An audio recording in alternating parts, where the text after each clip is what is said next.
রাজশাহীর বাগমারা উপজেলার পিরোলী সেনপাড়া গ্রামের সাজেদুর রহমান তার পিতা সাইফুল ইসলাম ও শ্বশুর মোজাফফর হোসেনের বিরুদ্ধে দীর্ঘদিন ধরে প্রতারণা, চাঁদাবাজি ও ভয়ভীতি প্রদর্শনের অভিযোগ উঠেছে।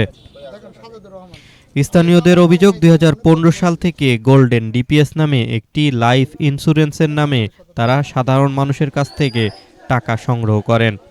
পরবর্তীতে সেই টাকা ফেরত না দিয়ে উল্টো হুমকি, ভয়ভীতি ও মিথ্যা মামলার ভয় দেখিয়ে প্রতারণা চালিয়ে আসছেন।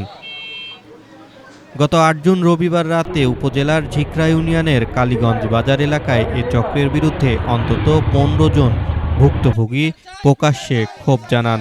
তারা দাবি করেন, সাজেদুর ও তার পরিবারের অপকর্মে প্রায় ২০০ জন স্থানীয় বাসিন্দা আর্থিকভাবে ক্ষতিগ্রস্ত হয়েছেন। আমরা প্রতারণার শিকার হয়েছি। এই যে ডিপিএস নামে এটা করছি, আমরা টাকা দিচ্ছি মোটামুটি এক একজন সদস্য ১০,০০০, ১২,০০০, ১৫,০০০, ২০,০০০, ৩০,০০০, ৩৫,০০০। তা আমরা টাকা ফেরত চাচ্ছি এবং ওনাকে আইনের আওতায় এনে ওনার সুস্থ ব্যবস্থা যেন হয় সে বিষয়ে আমরা ওই এলাকার লোকজন প্রশাসনের দৃষ্টি আকর্ষণ করছি। মুজাফফরের আগ দিয়ে চলে গেলেন এরা। এই ঘটনা আমি দেখে বুঝতে পারলাম যে তারা নগাঁয়ের ক্যাডার, রাজশাহী ৭৫ ভাগ ওনার, এই বাজার ওনার বাজারে কেন সে ক্যাডারিগিরি করবে আর দোকানপাট ভাড়া দিবে? এই দোকানের প্রতিটা যে যারা ব্যবসায়িক গাড়ি রাস্তা দিলে গাড়ি আটকায় দেয়, যে মালিক থেকে মাল নামায় নেবে, টাকা নেবে, এই করবে সেই করবে। আস্তে আস্তে একদিন আগেও আমাকে বলেছে ফোন করে, টাকা না দিলে সমস্যা আছে, গাড়ি ভাড়া দেবো না। আমি ৮-১০ মাসে কালীগঞ্জ বাজারে আসতে পারিনি। এই বিষয়ে আইনি ব্যবস্থা নিতে গেলে আমারই চেক টাইম আছে, ওপর মামলা ভয় দেখায়, সাজুল জামাইয়ের ভয় দেখায় যে আমার জামাই ওখানে আছে, স্ট্যাম্প চেক কোনোটাই ফেরত দেয়নি। ৮ থেকে ১০ লক্ষ টাকা পর্যন্ত লাভ হিসেবে আমার থেকে লিখছে, ইন্টারেস্ট হিসেবে। স্থানীয়রা জানান, সাজেদুর রহমান পেশায় একজন উকিলের মোহরি হলেও নিজেকে দ্বিতীয় উকিল হিসেবে পরিচয় দেন এবং প্রভাব খাটিয়ে এলাকার নানা অপকর্মে জড়িত থাকেন। তার বিরুদ্ধে চাঁদাবাজি, প্রতারণা ও মিথ্যা মামলার হুমকির অভিযোগ প্রায় শোনা যায়। আমাকে বারবার আমার বাসায় এসে আমার দোকানে এসে বসে বারবার আমাকে মিথ্যা মামলার বাদী হতে বলে। আমাকে বলে যে তুমি মিথ্যা মামলার একটা বাদী এইভাবে সাজাবো, তুমি বাদী হবে, এতে সাক্ষী প্রমাণ যেটা প্রয়োজন সেটা আমি ব্যবস্থা করব, তাদের কাছ থেকে মোটা অঙ্কের অর্থ ব্যয় করব, আমি রাজশাহীতে বাড়ি করতেছি, আমার টাকার প্রয়োজন। সম্প্রতি কালীগঞ্জ বাজারে নাইট গার্ড বেলাল উদ্দিনকে পূর্ব শত্রুতার জেরে মারধর করেন সাজেদুর। এতে এলাকায় চরম উত্তেজনা ছড়িয়ে পড়ে এবং সাধারণ মানুষের মধ্যে আতঙ্ক সৃষ্টি হয়। জিডি করছি থানাতে, আমার এটা সুস্থ ফয়সালা চাই।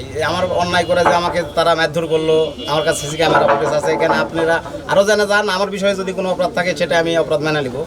এ বিষয়ে কথা বলার চেষ্টা করা হলে সাজেদুর রহমান বলেন, আমার নামে একটি মহল এ ধরনের অভিযোগ করছে, যা সত্য নয়।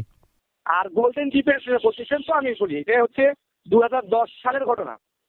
আমি যখন রাজশাহীতে আসি, আমার বাবা ওই যে আপনার সেউজবাড়ি আফসার ছিল, একসাথে কাজ করতেন, ১০০ টাকা করে মাসিক জমা দিতেন। হ্যাঁ, ওই ডিপিএসটা আমি বলি এখনো আছে, ওটা নষ্ট হয় নাই। কিন্তু বিষয়টা হয়েছে ওটা ওই ১০০ টাকা করে মাসিক অনেকে টাকা জমা দিতেন না।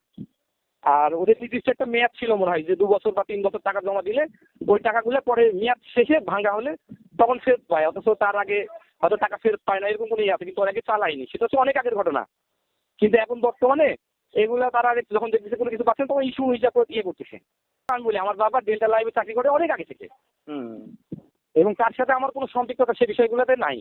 বাগমারা থানার ইনচার্জ ওসি তহিদুল ইসলাম বলেন, অভিযোগ পেয়েছি, তদন্ত করে আইনগত ব্যবস্থা নেওয়া হবে।